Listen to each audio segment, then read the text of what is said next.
ഇറാന്റെ മിസൈൽ പ്രഹര ശേഷിയും നിർമ്മാണ കേന്ദ്രങ്ങളും പൂർണ്ണമായും തകർത്തു എന്ന് വൈറ്റ് ഹൌസ് അവകാശപ്പെടുമ്പോഴും ഇസ്രായേലിനും ഗൾഫ് മേഖലയിലെ US സൈനിക കേന്ദ്രങ്ങൾക്കും നേരെ ഇറാന്റെ മിസൈലുകൾ ഇപ്പോഴും പതിക്കുന്നത് എങ്ങനെയാണ്?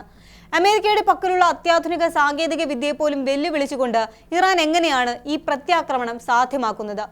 ഇത് പ്രതിരോധ വിദഗ്ധർക്കിടയിൽ തന്നെ വലിയ ചർച്ചകൾക്കിടയാക്കിയിട്ടുണ്ട്. വിശദമായി നോക്കാം. സ്വാഗതം ഇൻഡെപ്തിലേക്ക്.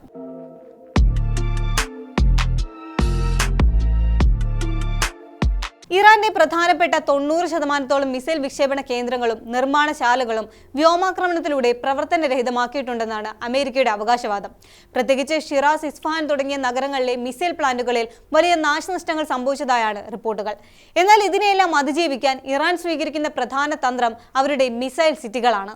ഭൂമിക്കടിയിൽ 100 കണക്കിനടി താഴ്ചയിൽ മലനിരകൾക്കുള്ളിലായി നിർമ്മിച്ചിരിക്കുന്ന ഈ ടണലുകൾ അമേരിക്കയുടെ കരുത്തുറ്റ ബങ്കർ ബസ്റ്റർ ബോംബുകളെ പോലും പ്രതിരോധിക്കാൻ ശേഷിയുള്ളവയാണ്. ഹോർമുസ് കടലിടുക്കിന്റെ കാവൽക്കാരൻ എന്നറിയപ്പെടുന്ന ഖേഷം ദ്വീപ് ഇന്ന് ലോകം ഉറ്റുനോക്കുന്ന ഒരു യുദ്ധതന്ത്ര കേന്ദ്രമായി മാറിയിരിക്കുന്നു.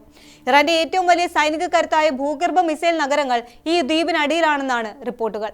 ലോകത്തിലെ ഏറ്റവും പ്രധാനപ്പെട്ട എണ്ണക്കടത്ത് പാതയായ ഹോർമുസ് കടലിടുക്കിന്റെ കവാടത്തിലാണ് ഈ ദ്വീപ് സ്ഥിതി ചെയ്യുന്നത്.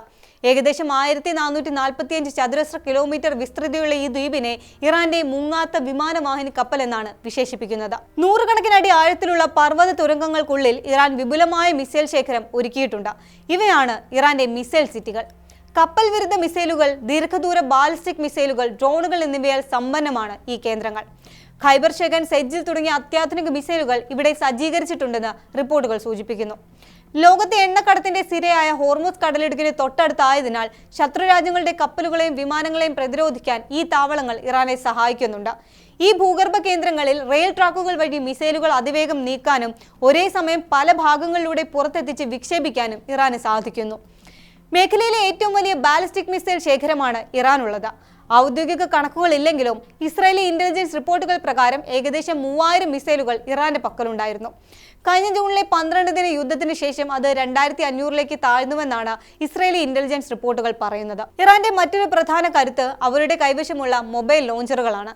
സ്ഥിരമായ വിക്ഷേപണ രീതികൾക്ക് പകരം വലിയ ട്രക്കുകളിൽ ഘടിപ്പിച്ച ലോഞ്ചറുകൾ ഉപയോഗിക്കുന്നതിനാൽ വിക്ഷേപണത്തിന് തൊട്ടു മുൻപ് മാത്രമേ ഇവയെ കണ്ടെത്താൻ സാധിക്കൂ.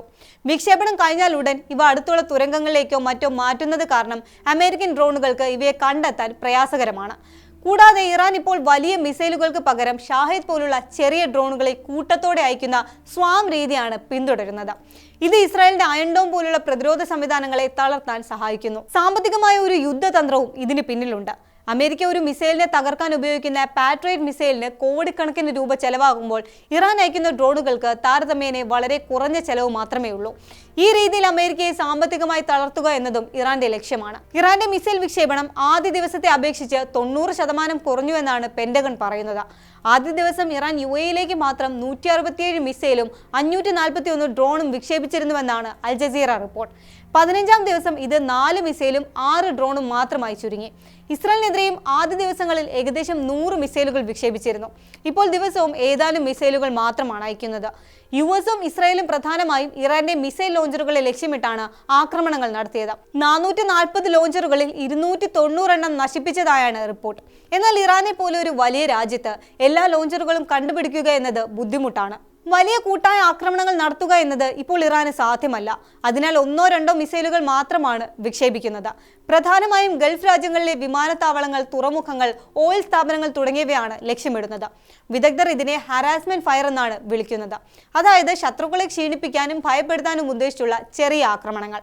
തങ്ങളുടെ മിസൈലുകൾ തീരുന്നതിന് മുൻപ് എതിരാളികളുടെ പ്രതിരോധ ആയുധങ്ങൾ തീർന്നു പോകുമെന്നാണ് ഇറാൻ കരുതുന്നത്. അതിനാൽ ദിവസവും ചെറിയ എണ്ണത്തിൽ തുടർച്ചയായ ആക്രമണം നടത്തി ശത്രുക്കളെ ക്ഷീണിപ്പിക്കാനാണ് ശ്രമം. ചുരുക്കത്തിൽ ഉപരിതലത്തിലുള്ള നിർമ്മാണ കേന്ദ്രങ്ങൾ തകർക്കപ്പെട്ടാലും വർഷങ്ങളായി ഇറാൻ കരുതി വെച്ചിരിക്കുന്ന ആയുധശേഖരവും ഭൂഗർഭ താവളങ്ങളും തകർക്കുക എന്നത് അമേരിക്കയ്ക്ക് വലിയ വെല്ലുവിളിയായി തുടരുകയാണ്.